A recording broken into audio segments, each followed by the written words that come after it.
Okay, hello everyone. Welcome to the pre-match build-up. Manchester United versus Crystal Palace at Old Trafford. This is the lineup.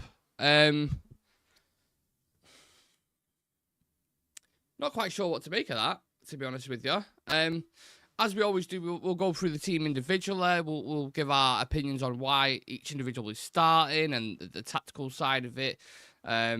And why you think certain players, certain areas. Obviously, there is one massive decision near the top end of the pitch, which we will certainly get to. Don't worry too much about that. But yeah, the lineup is Onana in net. We have Yoro, Maguire, Martinez as your back three. I expected Yoro to start, and I'll explain my decision on that shortly. You've got Majrari, Bruno Fernandes, and Ugarte. We think in the midfield it could well be Mainu who drops in there, and Bruno in the more advanced positions. But given how Mainu performed against FCSB, I'd imagine Mainu's in an attacking priority. Dalot as your left wing back, but then again, it could be the right wing back. Them two can chop and change. We already know that. And then Mainu, Ahmad, and Garnacho. So for the first time, I think under Amarin, for the first time this season, no striker in our starting 11 at home at Old Trafford, which is crazy, to be honest. I think that's absolutely crazy to drop both of them. In reality, it tells you where we're really at, doesn't it? To drop two your only strikers in the game where you're in a team that are lacking goals, really. They're not scoring a lot, they're not creating a lot of chances. But I think you've got enough kind of variables in that forward three. Mainu's movement off the ball, especially in attacking areas, is really, really good. Garnacho will bring the pace and directness, and then Ahmad, likewise, as well, can kind of manipulate space. And I think Ahmad and Mainu in particular should be the ones moving bodies about and Garnacho penetrating. I think that's the way they're going to look at it. I don't know. Maybe something else up his sleeve. It could be, I don't know. It could be Mainu dropping into the midfield. Bruno was, one of the ones further up, which we've seen before under previous managers as well. It's an interesting tactical choice, which I'm sure we could discuss. But welcome, everyone. Please do smash like on the video if you are just joining and learning the news about the team. Crystal Palace's team, we shall bring up now for you. I'm interested to see who they've gone with, because I don't really like talking about certain tactics and how we can set up if I don't know Palace's team. So Henderson in net, he returns to Old Trafford. Obviously, he's going to be what's his name, Gambit out of what film was it? Where he goes, ooh wee, I'm gonna make a name for myself. Henderson's going to want to be doing that today. You've got Muniz as your wing-back, who's had a really good season. Richards, Lacroix, and Gehi are your three centre-backs, with Tyreek Mitchell as your left wing-back. You've got Hughes and Lerma in the middle of the park, a little bit stodge, and Sarr, Mateta, and Kamada as your attacking players. So it's a really similar setup to Ruben Amorim on paper. Even in the front three, you have one kind of focal point at number 9. I know we don't have that today, but look, the Kamada's the more kind of creative one, and then Sarr obviously is the direct threat as well. So you've literally got a like for like. The two wing backs, I mean, they've got more players used to that kind of system. But that's Crystal Palace's team, and that's who they're going with. So, yeah, Onana returns in net. I don't think it's much of a surprise for anyone. I mean, I know there are some people out there who would like to give Bayende an opportunity in net and a consistent run of games, but it just seems like Onana is the Premier League goalkeeper and probably will be now, at least until the end of the season. And then I think that's when you make big key decisions on your goalkeeper situation, when you obviously towards the end of the season. When you go into pre-season, you can start to change and adapt, and it won't have too much impact on the immediate results. So no surprise in reality that Onana's in there. No surprise for me in particular that Lenny Yoro's in there either.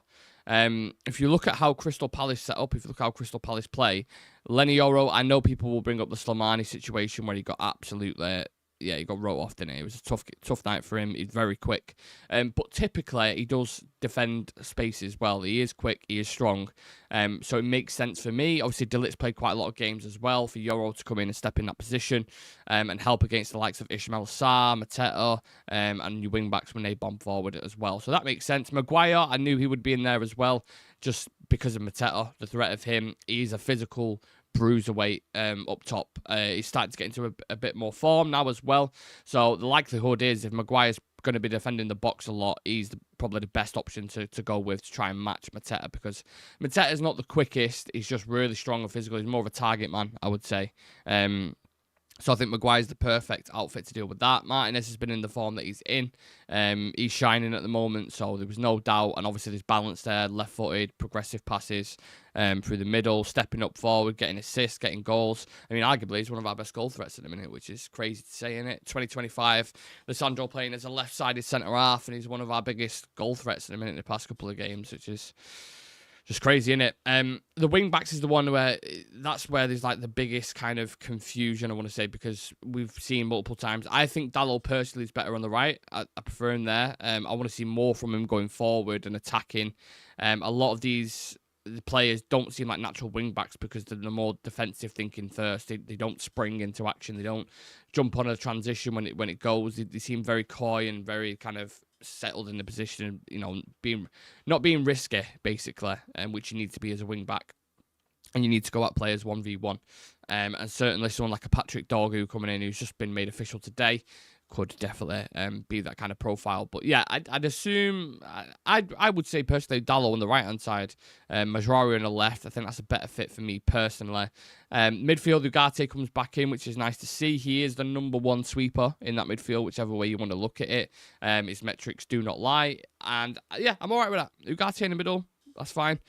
Bruno Fernandes, obviously legs in there as well alongside him. Amorim was talking about Kobe Mainoo after the FCSB game, and he kind of give us a little bit of insight into why not necessarily not a fan of Mainoo in that midfield position, but said he struggled a little bit with maybe a little bit with the running side of it. He didn't have as much freedom, and I think he was spot on in that assessment. Whereas Bruno, people might say he doesn't even suit that role either, and maybe we need to go and get a profile of a player who does, but we're working with the players that we've got right now, and Bruno can go in there and he can do a job, and he also helps with progression as well. I know he's I know he likes the Hollywood pass, and I know he can give it away quite a lot, which obviously in that midfield area isn't great, but in terms of getting through the lines and breaking down teams, him going back into that midfield area, I'm okay with.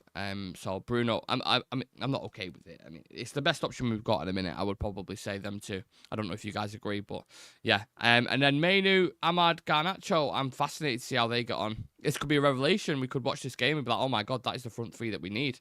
There is a lot of rotation, a lot of fluidity in there, and hopefully they've had enough time together to realise the patterns and, you know, the runs. Because more importantly, I would say, in as an attacking three in this unit, the cohesion and the communication and the movement is really, really, really, really important.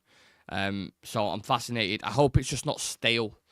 Like we go into the game and it's just like, you know, it just doesn't work at all. But Amorim's obviously got a plan up his sleeve, so I'm interested to see. Reinator, statement from Amorim, from Ruben, to drop both strikers to defo push Tel transfer. Malacia not in the squad ahead of his loan, which is good. Should be strong enough to win, but this team is unpredictable. Spot on, Reinator. Thank you for that comment. Joshua Rowan saying the loan deal is off from Malacia to Benfica. Yeah, to be honest, it didn't make sense for me for Malacia to go Benfica anyway, because they play with wing backs as well. Maybe they just wanted him in there. I mean, I don't watch Benfica every week, but perhaps they just wanted him in there as kind of backup. Don't fix a broken system, Ruben. We saw Mainoo's performance at 10 on Thursday, and Dalot just has to be on the right. We should all be all over Diogo Costa for Onana in the summer.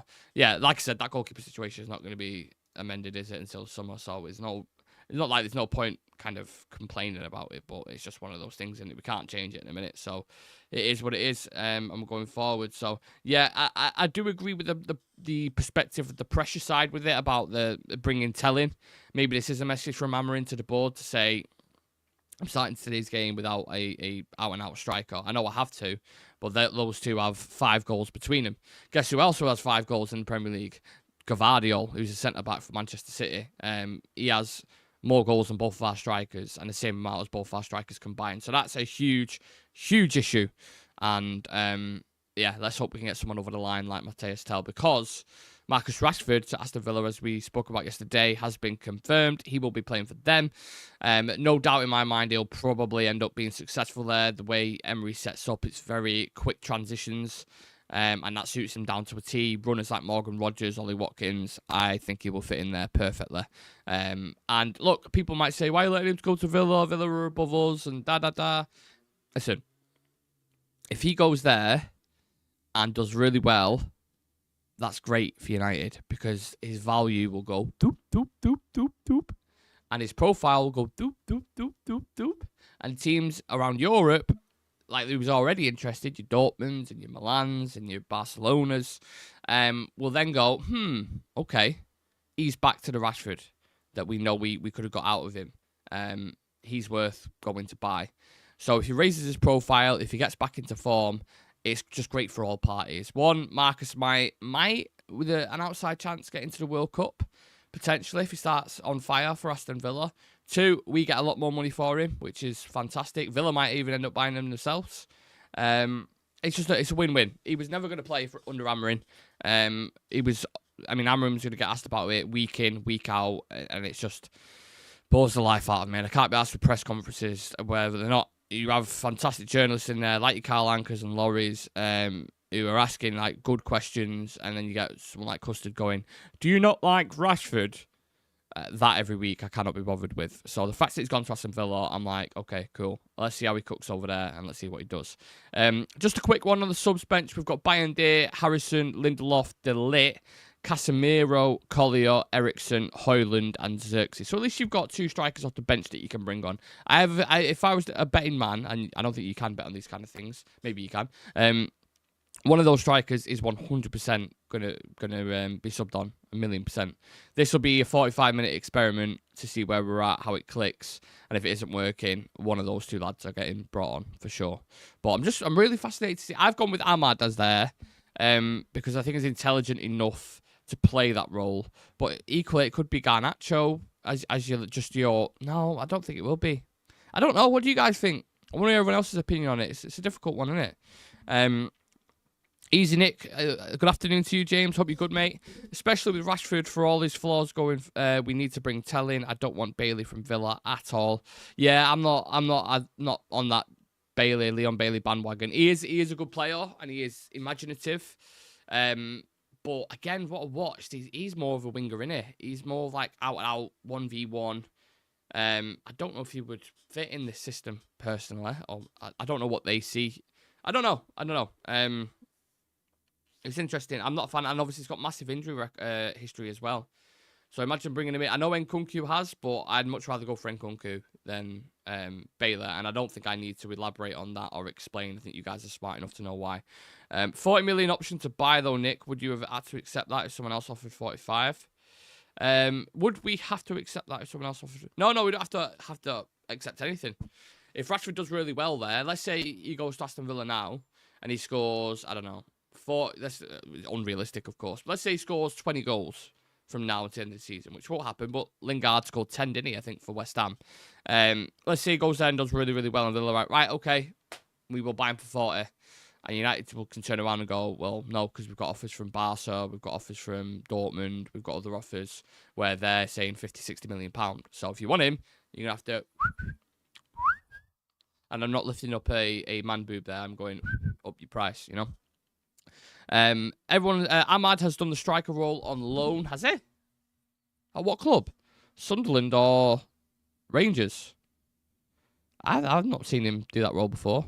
Everyone asking who's playing the 9, and to be honest, I think this is going to be more like fluid than we really realise. Punch Paint in the chat, who's a Real Reds Talk member. And by the way, for you members that are in the chat, we have got a extended clip from the Carl Anker interview, It's about 20 minutes long, and it's kind of where we go off topics and scripts a little bit. It's like a fun little segment, and that's going out for members Monday morning. So tomorrow morning, anyone who's a member will get that.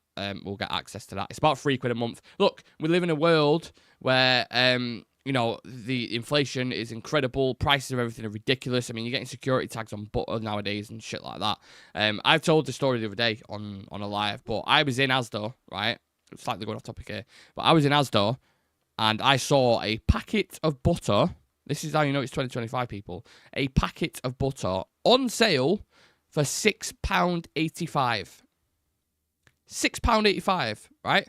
So if people, if people think the price of the membership is expensive, that's absolutely fine. We live in a world where everything's expensive, so I don't expect people to pay for memberships or do that kind of shit, but it's just an option there if you would like to. That'll drop Monday morning tomorrow. I really hope it's not Bruno in the 9. I want Cobby to get a run in that 10.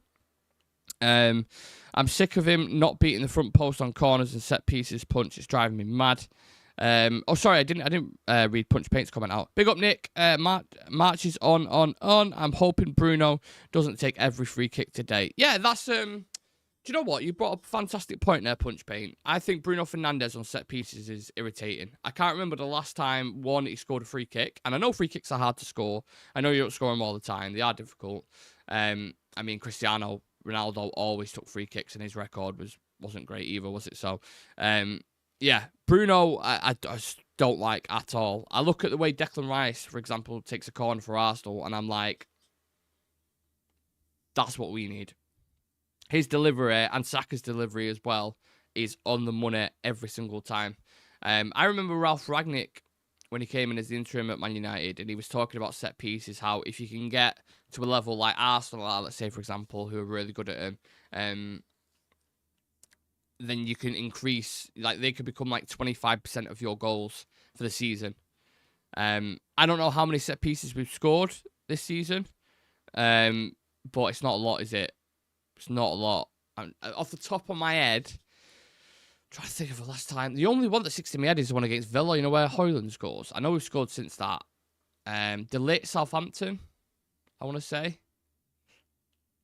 Fucking hell, this is hard.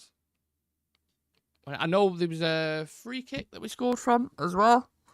But this is what I mean. When you're clutching at straws like that, and it's hard to remember, you're kind of like, what the fuck? So, yeah, we're not great at him, and we need someone. I think Ahmad is better on corners. Yeah, go for it. Thank you very much. Thank you very much. You're a legend. Thank you. Sorry, people.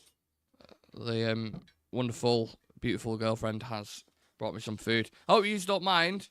I am going to speak and eat because, one, I've got a giant, enormous headache. I'm starving. And, yeah, people don't. But obviously, I will continue to speak. I'm just trying to figure out how to go about this. Yeah, I'm going to have to eat a knife and fork. I can't eat that with my hands. Right, what was I talking about? This is like... it's like to do a food review of me breakfast. 8 out of 10. It is. If anyone who wants to know what it is, I appreciate you're all here for, football analysis and all that kind of jazz. Chicken sausages, avocado, scrambled egg on toast. So here we go. I do like Bevo. You know the rules. Mmm.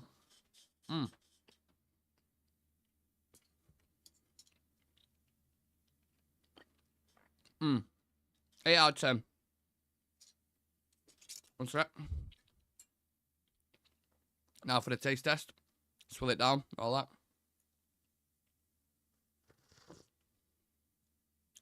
Oh, coffee's great as well. Look at that. I just love coffee. It looks like a bit of a pint, to be fair. But yeah. Sorry, I'm lost with that food now. I can't remember what I was talking about. I'll just go to the comments because that's what I usually do when I don't know. James McGoggin, to be honest, we don't really have a specialist set piece taker, do we? No, there we go. That's what I was talking about. I think Ahmad and Eriksen are much better. The issue is you can't just bring Eriksen on for a set piece. But I do think they are better in terms of the delivery 9 times out of 10. So I don't know. Can you bring in a guy just for specific, like a Ward Prowse who can come in and, do you know what I mean? So I think the players are really good at. Obviously, Palmer's fantastic from free kicks. Declan Rice, like I mentioned, for Arsenal is really, really good. It'd be nice to have someone where it's like, oh, if you get a free kick, you could be like, oh, I reckon they might, that'd be awesome. Andy Williams saying, looks like Tell's going to go to Arsenal. Why? What, have you seen something that I haven't? If Arsenal get him, I'll be a bit gutted, I'm not going to lie, because... Well, I say that. I've spoken about Nkunku multiple times that I would go for him. However... Sorry, let me just get this bite.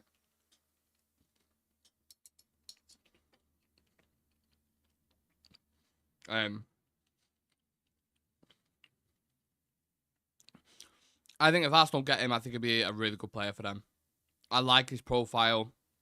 He's been compared his style to like an Mbappe, very electric, gets in behind. It's super talented. He's got like 9 goals and 6 assists. And his goal involvement is like every 100 minutes or something. And obviously in Bayern Munich's team, they've got Harry Kane, they've got Michael Elise, they've got Musiala and these kind of players. So he's not really getting the game time that he thinks he deserves, which I like that kind of attitude from a player. I think United need more players like that who have that confidence and will step up in the big moments. So I'd be a bit gutted because I'm looking at other options now. I think it's kind of Tell or Nkunku who are like the biggest options, and Nkunku seems like a more difficult deal to do for whatever reason. So yeah, I'd be devastated if he goes to Arsenal. I will. And also, we've let Rashford go. We've let Anthony go. People might turn around, and I've just spat a bit of scrambled egg out. I won't lie. Apologies about that. I've just hoovered in here as well. If them two go, we've lost 2 attackers. Despite them, I know they might not have played. I know they've not got a lot of minutes or what have you. But we've lost attackers, and you need to replace those attackers. You know what I'm saying? Skywalker, we need to work on Palmer being a replacement for Bruno. In our dreams, Sky. In our dreams, mate. I'm telling you. They have money to spend, clearly, also. Maz and Delit need to start leaning on Tell. Yeah, that's a good point. That's a good point. On the hex again, are we? On the hex again. I'm so disappointed in you, Nick. Chicken sausages are awful creations, and avocado doesn't belong on any form of breakfast. I tell you what, James, I bet you have whole milk, don't you, to drink, just out the glass. I bet you have just like bacon fat on thick white bread, don't you? Criticising me for avocado and chicken sausages. How dare you? No, I'm joking. Just healthy, innit? Scrambled egg, healthy, good protein. Chicken sausages, a lot of protein. Avocado, I don't need to tell you, you know, I'm not a nutritional expert, but it's pretty good. It's green, you know. Anything that's green, typically, is decent. And then bread, of course, it's not great, but we're starting the day off, people. I'm not eating. You know what I mean? I'm not eating. I need to get something down. To be honest, I don't think about it. It doesn't pop into my head. I'm so busy setting up graphics and streams and stuff like that and looking at the channel and how to improve it constantly every day and news stories that are floating about. It gets to a point about 15 minutes before kickoff where I'm like, 1, I've not had a coffee, and 2, I've not even eaten.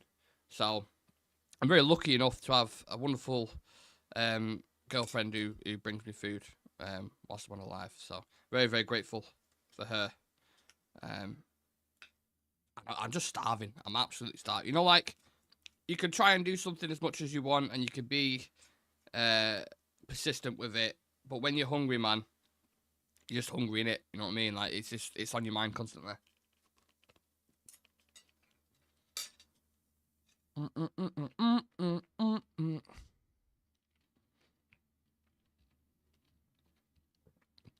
United and Arsenal. Sorry, I'm still laughing at that comment. I'm so disappointed. United and Arsenal are the 2 clubs in race for Tell. Tell's assessing options. He can still stay at Bayern. Do you have a Brentford Spurs prediction? Completely forgot they was playing as well. Spurs will lose that. I don't know if they've got any players back, to be fair. If they have, I'd have to see the lineups. But if it's a Spurs team that we've seen for the past couple of weeks, Brentford are winning that game. At home as well. Brentford are really good at the G-Tech, to be fair. So, I think Spurs will probably get a goal, but I think Spurs... To be fair, we did Premier League predictions, so you can check that out if you want. But I'm pretty sure I said Brentford to win 2-1.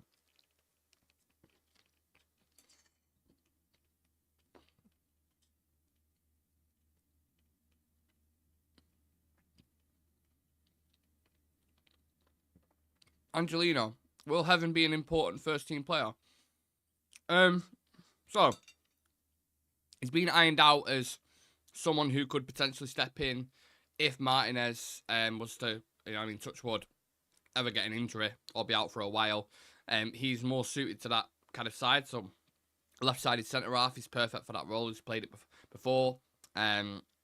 I don't think it'll be... to be honest, I think if he's got Delit there and he's got Maguire there, he's got a wealth of centre-back options at the moment anyway.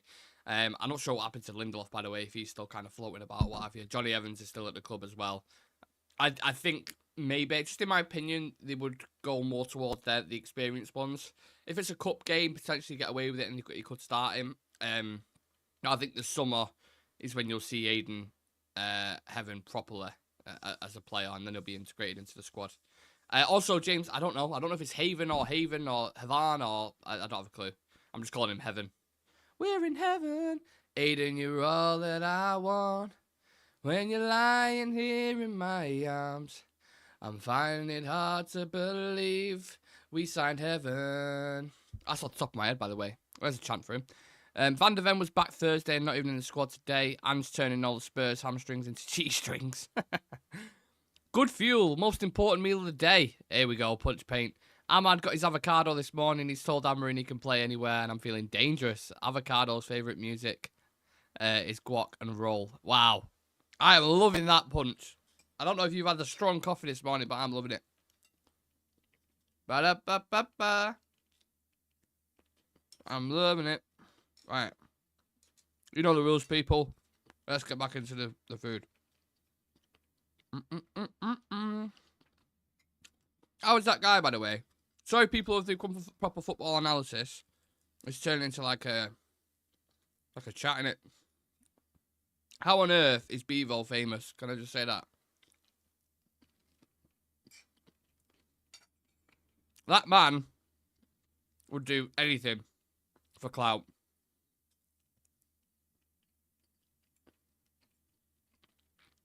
I see him doing some ridiculous shit. Oh, he's doing some mad stuff. Every week there's a new thing with him. I ain't just done something with that. I don't know if people follow TikTok closely or not. Or maybe I'm speaking to the wrong demographic. But hasn't he just done something with that Luke Bennett or something? I'm pretty sure. I don't want to speculate, but I've seen something where he's yeah.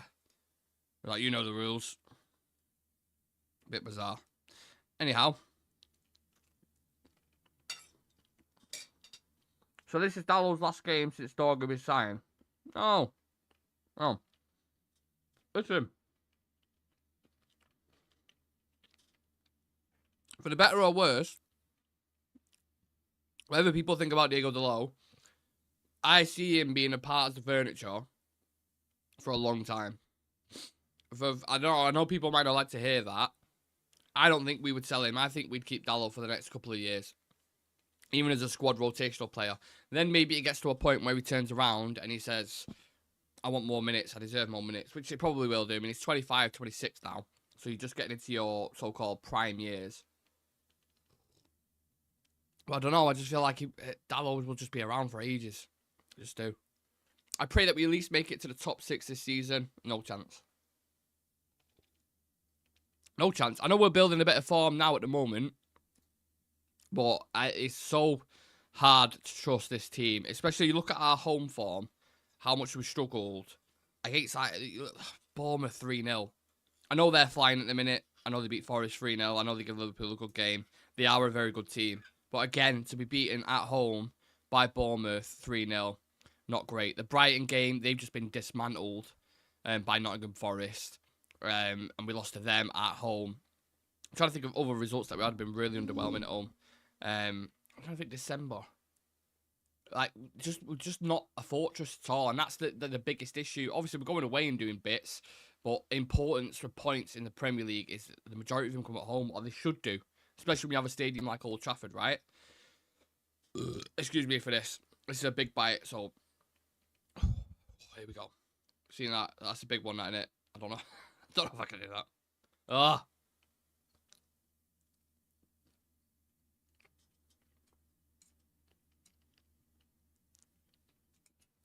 We done it.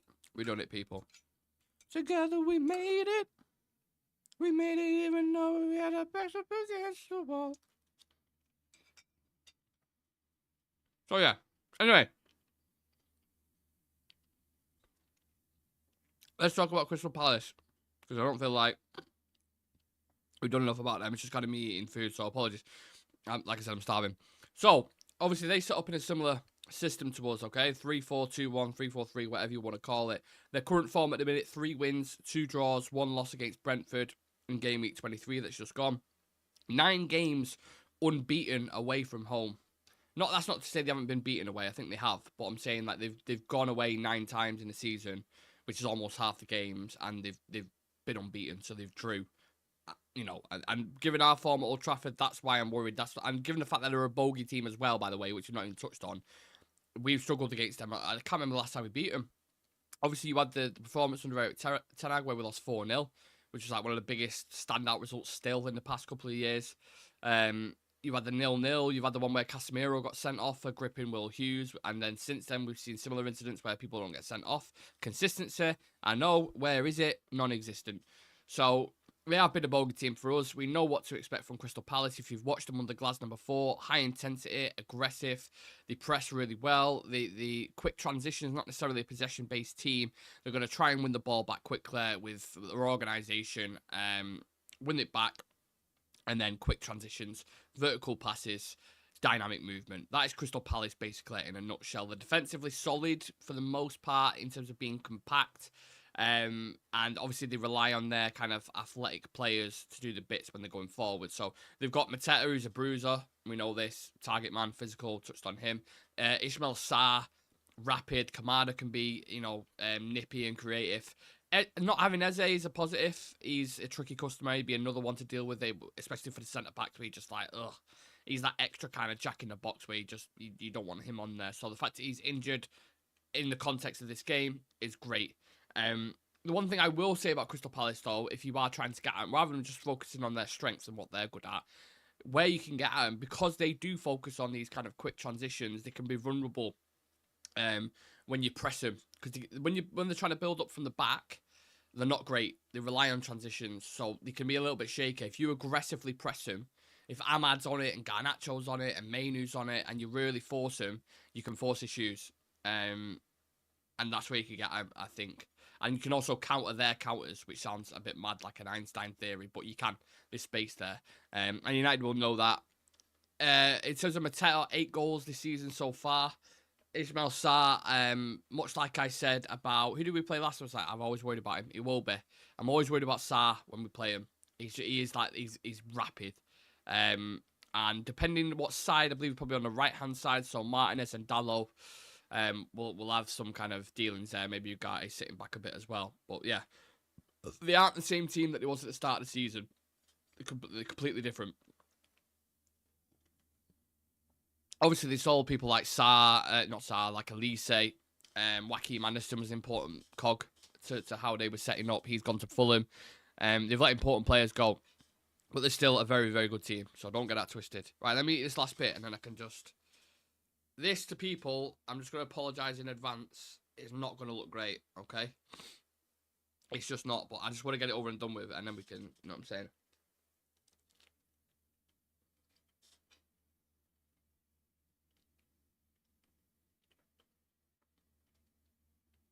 And once I've done that, I can just focus in, and we'll get some quotes out and stuff. Get your comments in, let me know about that Ahmad situation. Do you see him as a striker? Do you think it'll be fluid? What do you think, people? I've had a mare there. Let me get this last bit. And then I'm done.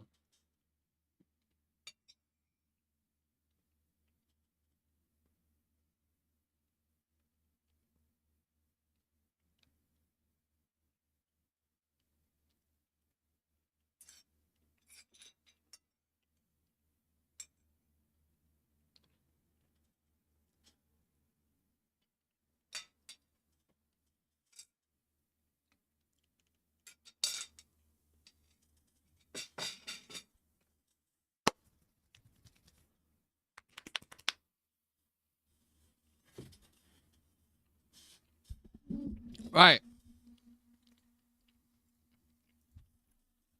Yeah, fucking fueled up. I'm just checking that for you now, Jay. I'm checking summer transfer window. I think it opens on June, doesn't it? Like June 10th? Pretty sure. Something along the lines of that. Okay, let's go back into the game. Let's go back into the game, because, yeah, I feel like a new man now. I've had some food in my stomach, so. With United, you can only go off based how the last performance was, right? So, obviously, there's a little bit of positivity now because we're starting to keep some clean sheets. We're starting to get a little bit of winning momentum. I will say the teams that we've played haven't been amazing. That's something I'd throw out there.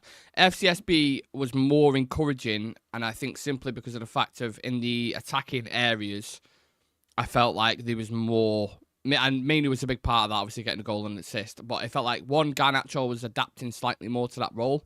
He was starting to get it and take on instructions and become a bit of an attacking sponge, which was nice to see. Mainoo operated. I think that's obviously his better position rather than in midfield, which is nice. So there's more attacking threat there. But you've got Ahmad as well, who's on fire. So the attacking level's stepping up, and it's taken a while, but it's getting there slowly but surely. That's what I really liked about FCSB.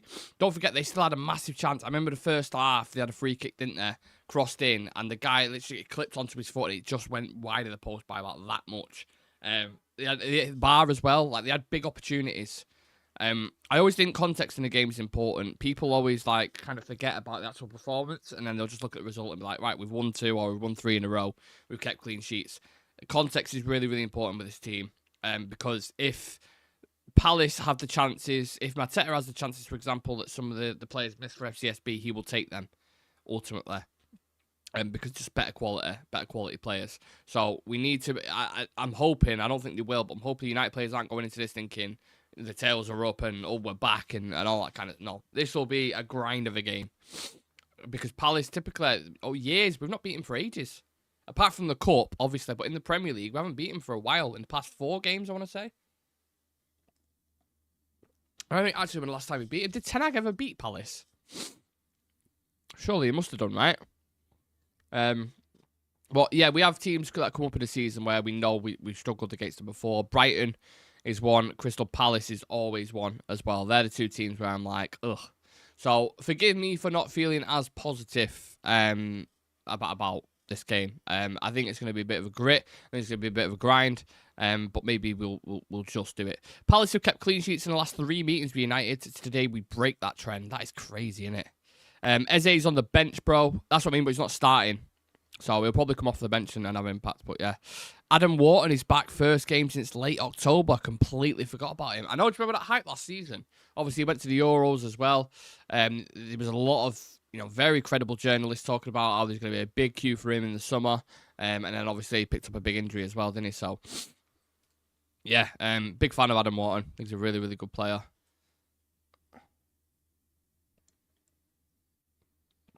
Oh, I'm just double checking the updates on Tell. United want Tell, and he wants to sign for the club. However, Bayern Munich don't want to sell for less than the £50 million fee they agreed with Tottenham, despite the player's wishes to join United over Spurs.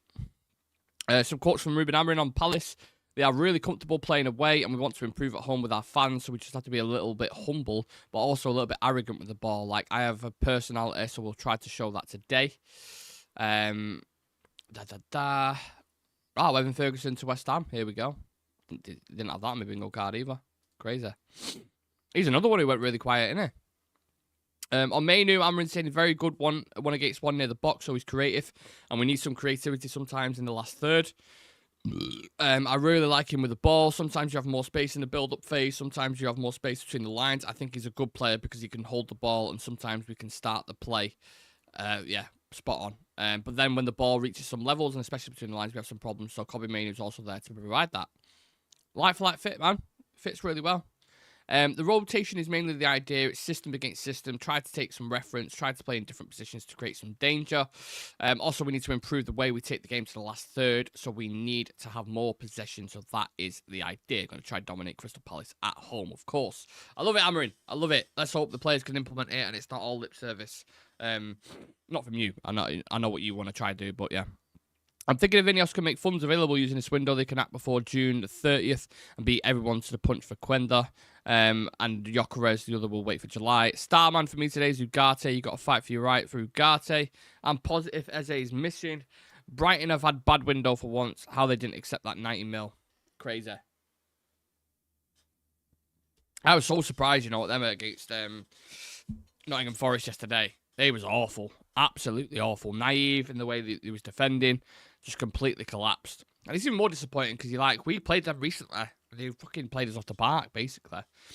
But again, we've been shit at home.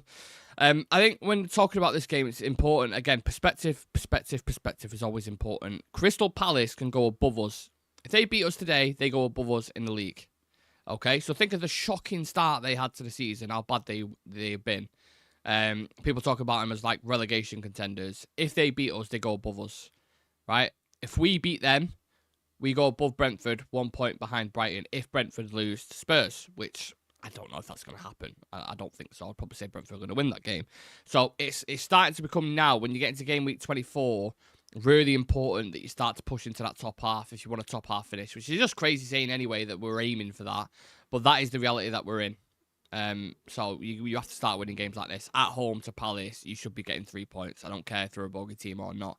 As it stands right now, I'm probably leaning towards a draw, I want to say. I don't want to be that guy. I feel like I always predict draws. But you think of the head-to-head, I'm still not convinced by this team. I mean, this team could go out today and could really surprise us and put on a top performance and win comfortably 2-0. Does anyone feel like that's going to happen, honestly? Be honest in the comments if you think that. But yeah, I think with a few more additions, the main thing now at the minute is you're starting to see patterns. You're starting to see what Amarin really wants to do, right? You know what everyone's role is, whether it's in the midfield, where quite a lot's expected of you. But I think Ugate's slotting into that. But Ugarte needs that progressive passer alongside him. He needs someone who can break the lines, someone who's comfortable on the ball technically, but also can do the running as well. Edison from Atalanta. I've said it a million times. Wing backs, you've got Dorgu coming in. Obviously, we're going to buy another one, but we'll have to wait until the summer for that. The attacking areas, there's still question marks around there. It'd be nice if Mason Mount could stay fit, because I think personally he'd be a perfect fit for it, but he's just, everyone's wrote him off because of his injuries, and I completely understand it. But Ahmad is an exciting talent that you can work with. It seems like Garnacho's adapting, but we definitely need a proper striker, like a Gyökeres or an Osimhen in that forward line for sure. And then if you want to rotate with Xerxes or Højlund, be my guest, that's fine. But we need a senior striker up there. And add Tell to the mix as well. See how we can do. You know, if he comes into this team and starts like lighting it up, look at him as an option in summer. Why not? But you're seeing pieces, and I think one of the major frustrations under Erik ten Hag was always, what the fuck are we trying to do? What is this that we're seeing on the pitch week in, week out? Why is there a giant gap like this from the attackers to the midfield, and then from the defence to midfield there's a giant gap? So like you got Mainu here and Casemiro, and just spaces like that. There was no compactness, there was no organisation. It was all over the place, and people were getting mega frustrated with it, and it was end to end. And you had teams like Brentford having 30 shots on goal. It was just a nightmare, wasn't it? It lasted way too long, and the FA Cup win put credit back in the bank for him. So then he stayed, and then he went. But people were consistently, especially Andy, I want to point out in the chat, who was constantly ten Hag ain't the guy. Frustrates the life out of me. Why is he setting on like this? And And maybe as fans, some of us did let the emotion take over us of the FA Cup final with Man City. And you can't blame people for that. But my point is, you look at this team now. If you ask us what is Ruben Amorim trying to do, I think the majority of you guys can say this is it. You know what I mean? So that's one thing he set out from the start when he first came in. He was being asked loads of questions. He was like, I want to give us an identity, a style people can resonate with and watch. And I think we're getting that slowly but surely. It's going to take more time. It's going to take more bodies coming in summer for sure. But patience is a virtue. That's what I would advise. Random guy, I think we win 2-0, but an exciting 2-0. I'll take that. I don't want a boring game today. I really don't. It's Sunday anyway. Do you know what I mean? So give us a good game, man. There's been too many ones we watched United and you've gone, yeah, ugh. You know? So a nice performance would be great. And the fans deserve it as well. You know, a lot of the fans that are at that stadium today, and I think I want to go to this one, but I might go to the next game at home, which I don't know what it is actually. Let me have a look who we play next at home. Because obviously we haven't got the Europa League for a bit, so it might be, is it Leicester in the cup potentially? Yeah. So I might go to that game on Friday. And then we've got Ipswich at the end of Feb. So yeah, but the fans deserve that today. They've watched so much shit at home this season. Give them a win. Give them a result that they could be proud of and a performance that they could be proud of because they deserve it. Who's getting the 10 shirt now? Kobbie Mainoo, potentially.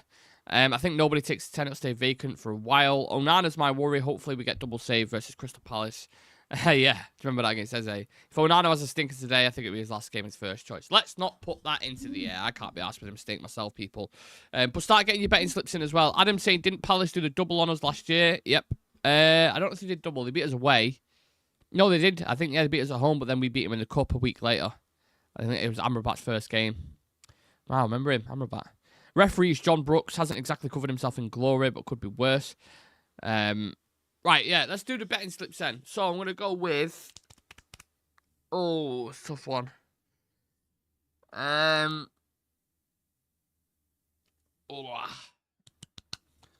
think...